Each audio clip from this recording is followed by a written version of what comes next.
Shooting Stars have been very poor on the road. Very poor on the road. They have to step up a little bit on the road. Absolutely. If they really want to campaign for a place on the continent at the end of the season. And it has to do with the mentality or how the coaches go about, firing up the boys for the game. Yes, a lot of people will agree that it is difficult to win on the road in the Nigerian Premier League, but teams have shown that it can be done. So it is now left for the Shooting Stars bench to now look to way they tune the team to get them to equal their performance at home or raise it even higher when they go on the road. I think they have good players. Maybe they might need to recruit one or two more. They're not a bad side as well. But with everything that the Oyo State government is doing for the team, I think it's about time that they start reciprocating that by getting them some good results and probably getting Shooting Stars back on the continent.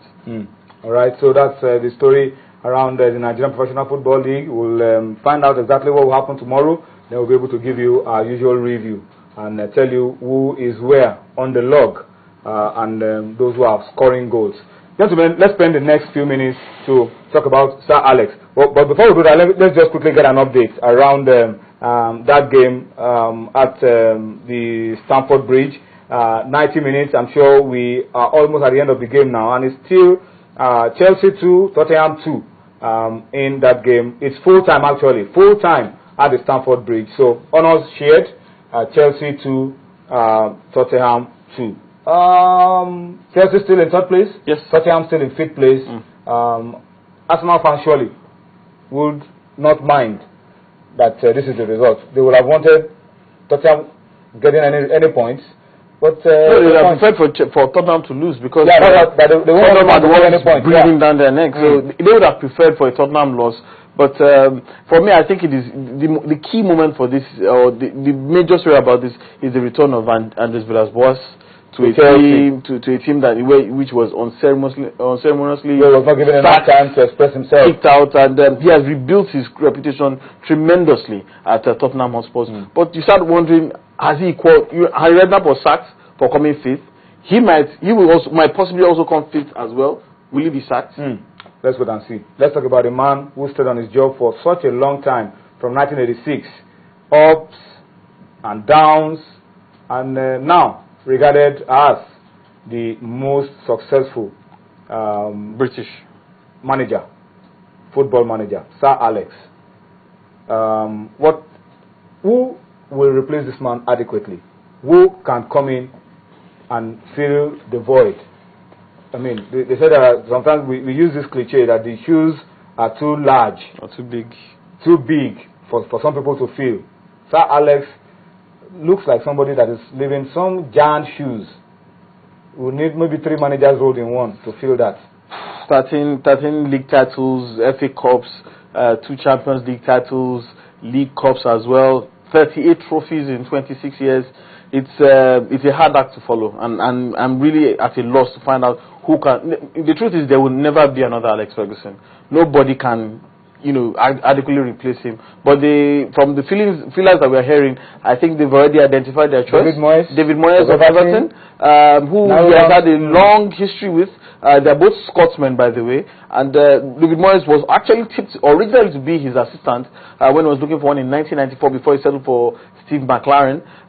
He also took his advice when he was manager of Preston North End when he wanted to take the Sheffield Wednesday job. He advised him to wait, that he'll get a better offer. Then he got one from Everton, which was where he built his career. And he's well respected within the game, has given young players a chance. But the truth is, I think it is a hard act for him to follow. We've seen managers who everybody say are good with limited resources move up to bigger clubs and fail tremendously. Sam Allardyce did the same with Bolton. When he went to Newcastle, it was a failure. Roy Hodgson also did the same thing with Fulham. When he went to Liverpool, he was a failure as well. I'm still thinking that David Moyes, this is a bridge too far for him to cross. But besides Alex Ferguson, still on the board, still within easy reach, he might be the one to lead his hand in the early days. Who do you see as the one that can drive United forward?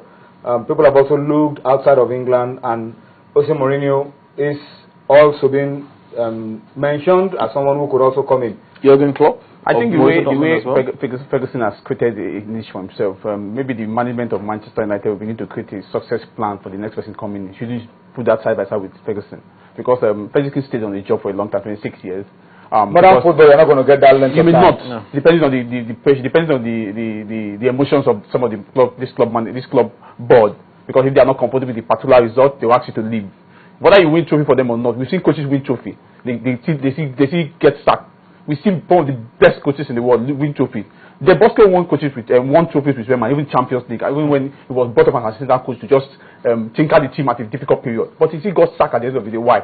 I think they should create a success plan for the next man. They create a standard, not the Ferguson standard, because now Ferguson has raised the bar. Now what you do now is try to create it step by step for the next man coming in. And how do they get this person? I think Manchester United will imbibe the culture of trying to bring in some of their best players who have gotten this experience, who have gotten coaching courses, who have gotten to the height, gotten some of the best coaching training in the world. Bring them back onto the ball, make them director of football development, like some other clubs do. At the point in time, you begin to groom. Of course, who knew Guardiola? He started from the ranks, and today he became the coach of Barcelona, and now becoming one of the best coaches in the world, moving to other clubs. I think United should imbibe that structure where you bring some of your best players who have done so well, who have gotten some of the best training in coaching. And that's why some people also feel that Ole Gunnar Solskjaer could be a surprise. I mean, a lot of names have been bandied about. Giggs has also been mentioned for a Gary Neville too has also been also with the England setup right now. I think it's a bridge too far for them. Like Nodi said, they could be part of the maybe they were part of the setup, they were studying for a period of time, but throwing them into the deep end right now it might be counterproductive. But I come to think of it, if a man stays on the job for as long as Sir Alex stayed on his job, if every coach is to stay that long, there won't be new coaches anyway. We'll just have those old guys stay on for a long time. And then there won't be room for new coaches to come through. But Alex is in a special class. He's in a class of his own. And you tend to ask, can they replace this man adequately? Is he replaceable?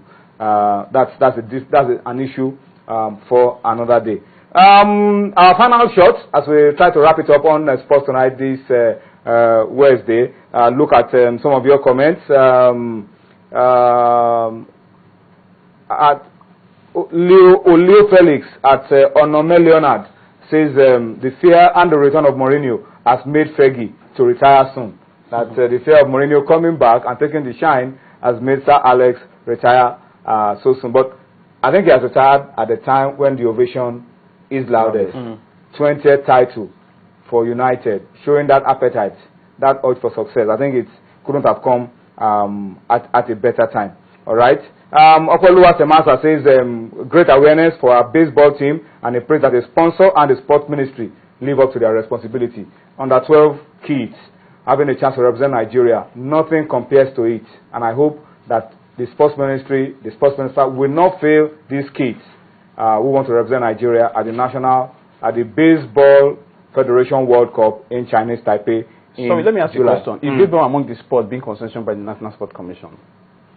Because we've seen cricket, they don't go to the Sport Commission. We've seen rugby, they don't go to the Sport Commission. No. Baseball is still new. That's why I said it's still the priority, because we've seen other sports where a lot of Nigerians are not even aware of what Nigerians are going to represent Nigeria at the World Cup, the sports ministry should get involved.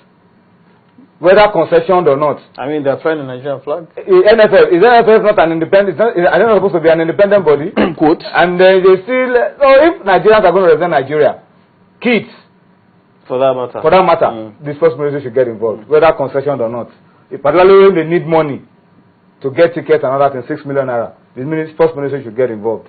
All right. I think that's how we have to wrap it up on sports tonight. Let's leave it with some basketball. The players are on, and the quality of basketball is simply breathtaking. Let's leave it with some highlights from the NBA and wrap it up on that note. Thank you for watching. We'll see you again tomorrow.